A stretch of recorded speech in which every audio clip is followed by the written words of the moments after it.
Clairement, il manquait pas grand chose, bon, il y a eu d'autres versions des Trois Mousquetaires encore plus réussies, mais Guillaume Canet devrait quand même prendre des notes.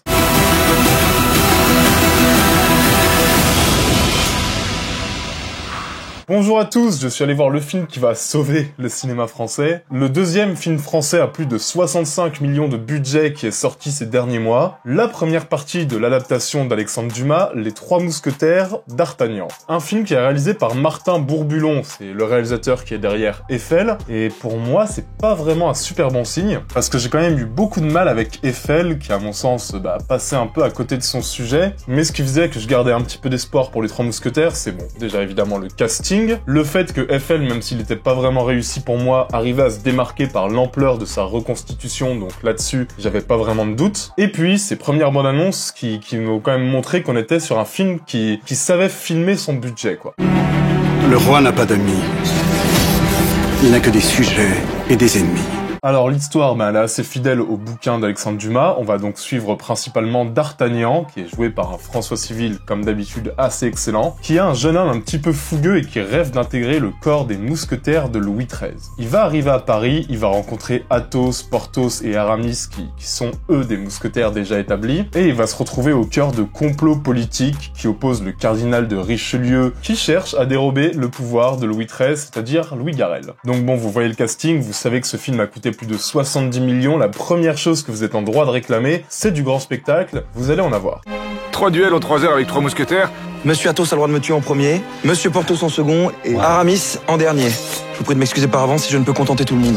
Déjà, énorme point fort, et ça c'est un peu ce qu'on avait reproché à Astérix, le fait qu'à aucun moment on ne voyait l'argent, parce que Guillaume Canet filmait les dialogues comme de simples chants contre chants télévisuels, qui filmait avec des plans très serrés qui permettaient pas du tout de profiter de la grandeur des décors. C'est comme ça qu'on fait sentir l'argent, et clairement Martin Bourbulon, il le sait. Les décors et les costumes sont magnifiques, la direction artistique est vraiment impeccable, la mise en scène fait tout pour nous montrer la splendeur des décors, et ça passe par des plans larges qui sont quand même très fréquents et assez magnifiques. Et surtout, le film sait qu'on va l'attendre sur le spectaculaire, et là-dessus, il se régale. Clairement, le film dure 2 heures et ça passe à une vitesse incroyable. Il y a vraiment pas un seul temps mort. On reprend une formule très connue. Bon, alors clairement, moi, j'ai un peu pensé parfois à Pirates des Caraïbes. Surtout que Romain Duris s'amuse clairement à faire du Jack Sparrow. Tu veux pas le tuer, s'il te plaît? Il m'exaspère.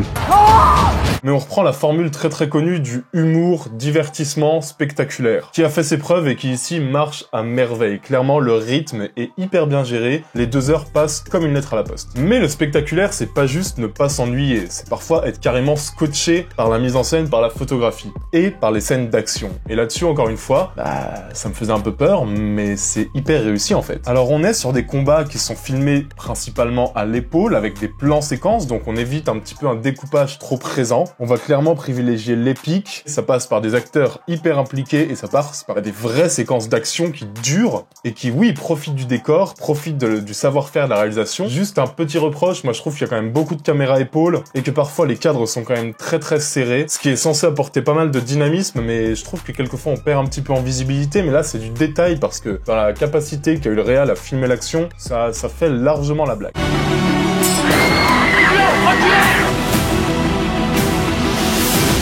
Donc clairement, première impression, on est effectivement sur un film friqué, on est sur un blockbuster français, et un blockbuster qui connaît toutes les attentes qui pèsent sur lui et qui les remplit à peu près toutes, du moins en termes d'utilisation d'argent. Le deuxième reproche qui avait été fait à Astérix, c'est ce casting, qui faisait rentrer énormément de copains et qui coûtait très cher pour peut-être pas grand-chose. Là, le casting, alors... Globalement, je dirais que tous les acteurs sont excellents, mais que tous ne sont pas dirigés de la même façon, voire même de la bonne façon. François Civil surnage. Très clairement, 2 personnes surnagent. François Civil, Eva Green. Mais Eva Green, je vais y revenir. François Civil est très bon, et du coup, face à lui, Romain Duris, qui est dirigé comme un espèce de bouffon à la Jack Sparrow, perd un petit peu au change, et je trouve que ça lui va pas du tout, en fait. Le rôle ne va pas du tout à Romain Duris. On reconnaît trop Romain Duris, il en fait trop des caisses, et on sent que c'est pas le talent de l'acteur qui est à mettre en cause, mais vraiment juste l'écriture de son personnage et la caractérisation. J'ai presque envie de dire, c'est un peu pareil pour Cassel. Mais clairement, on retrouve un François Civil hyper impliqué et une Eva Green, mais une Eva Green magistrale. Milady, des difficultés? Morte et enterrée. Clairement, je suis ravi que la deuxième partie lui soit dédiée parce qu'elle apparaît assez peu dans ce film, mais chacune de ses apparitions est juste magnétique, est juste fascinante. Clairement, Eva Green dynamite le film à chaque fois qu'elle apparaît à l'écran. Et surtout, même l'écriture de son personnage et l'écriture de ses actions, c'est pour moi presque plus intéressant que ce qui se passe avec les mousquetaires. Le complot politique qu'elle est en train de mettre en place, je trouve ça assez fascinant en fait, et je trouve que le choix de casting d'Eva Green, c'est exactement ce qu'il fallait faire. On sait qu'elle peut complètement bien jouer ce genre de personnage, là, elle est parfaite. Autant vous dire que, du coup, ça a accentué un peu l'attente que j'avais pour le 2, qui va lui être consacré, ou elle va presque être apparemment personnage principal. Tout ce que j'ai fait, que je vais faire, je l'ai fait pour la grandeur de la France. Du coup, cette version des Trois Mousquetaires, qu'est-ce qu'on peut dire? On peut dire qu'en fait son budget est hyper bien exploité, qu'elle va être complètement bien acceptée par ceux qui s'attendent à un blockbuster à la française avec tout ce que ça implique, de l'action, du spectaculaire, une vraie science du rythme, des acteurs hyper attachants qui se donnent tous à fond mais qui sont pas vraiment tous dirigés de la même façon, avec ce que ça implique aussi, c'est-à-dire une écriture quand même assez stéréotypée, très peu de surprises, on est vraiment sur du classique dans la narration, énormément de petites intrigues et de petites pistes qui vont pas vraiment au bout et c'est dommage, mais on est quand même sur une petite réussite sur la blockbuster à la française, franchement on l'a. Mais je profite de cette petite critique parce qu'en fait j'ai pas juste envie de vous parler de cette version des Trois Mousquetaires, en fait j'aime beaucoup le bouquin d'Alexandre Dumas, j'aime beaucoup le cinéma, et j'ai aussi envie de vous parler des autres adaptations, en tout cas des meilleures adaptations, qui restent pour moi, après avoir vu ce volet 2023, assez imprenable, et je vais commencer direct avec la version de 1948. Où on est sur une version évidemment très hollywoodienne, même si beaucoup moins fidèle au bouquin d'Alexandre Dumas que la version 2023, où on retrouve tous les grands acteurs de l'âge d'or d'Hollywood, donc casting hyper prestigieux, des duels à l'épée magnifiques qui sont presque des espèces de ballets hyper dynamiques, hyper spectaculaires, la splendeur des décors, la splendeur des chorégraphies, le Technicolor de l'époque. On est sur un énorme blockbuster hollywoodien qui adapte les Trois Mousquetaires et qu'il fait à merveille. Aramis, you all right? Aramis, are you all right? That way, D'Artagnan. I hope your lady still lives in the town. That was long ago, D'Artagnan.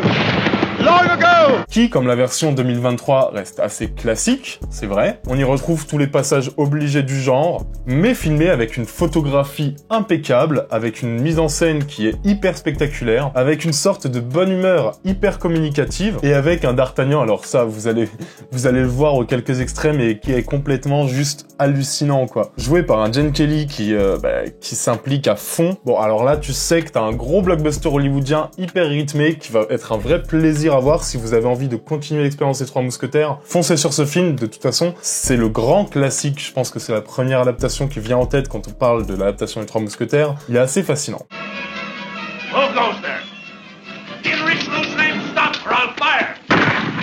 Et je voulais aussi vous parler d'une autre adaptation qui est sortie un petit peu plus tard, qui est réalisée par Richard Lester, qui s'appelle The Four Musketeers, My Lady's Revenge, qui traite l'idée des Trois Mousquetaires avec beaucoup plus de légèreté, beaucoup plus d'humour. C'est presque, on n'est pas loin de la parodie au charme très british. D'ailleurs, petite information, à la base, on a même envisagé les Beatles pour incarner les mousquetaires, et je trouve que ça aurait été fabuleux. Mais on est vraiment sur un film qui, n'a pas du tout l'argent qu'a cette version 2023, et qui se démarque par son espèce de légèreté, de bonne ambiance, de bonne humeur, hyper communicatif, qui, pendant 1h45, va vous plonger presque dans un espèce de second degré permanent dans une adaptation d'Alexandre Dumas. Je trouve que c'est une sacrée expérience, surtout que, la mise en scène fait du mieux qu'elle peut avec le manque de budget, mais s'en sort quand même à merveille. Le petit problème, c'est les paysages, mais tout ce qui est au niveau du reste, tout ce qui est scène d'action plutôt bien chorégraphiée, avec une photographie qui sait mettre en valeur son casting 5 étoiles, et j'espère même que va y avoir un petit peu d'inspiration de ce film-là dans le deuxième volet 2023, ce qui permettrait d'ajouter un peu plus de légèreté sans tomber dans la bouffonnerie comme le personnage par exemple de Romain Duris peut l'amener de temps en temps. Voilà, donc cette version 2023 des Mousquetaires reste une réussite pour moi, ce qui me surprend presque un peu parce que le réal me faisait peur. Mais non, franchement, on est sur un bon blockbuster à la française qui te donne exactement ce que tu es venu voir, et c'est déjà beaucoup quand on voit l'autre film à 65 millions qui est sorti au ciné récemment. Voilà, j'espère que cette vidéo vous aura plu, nous on se retrouve dans les jours à venir pour un gros format. N'hésitez pas à regarder les 2 autres films Mousquetaires que j'ai évoqués, vous allez vous régaler. On se retrouve très bientôt, ciao à tous, bisous.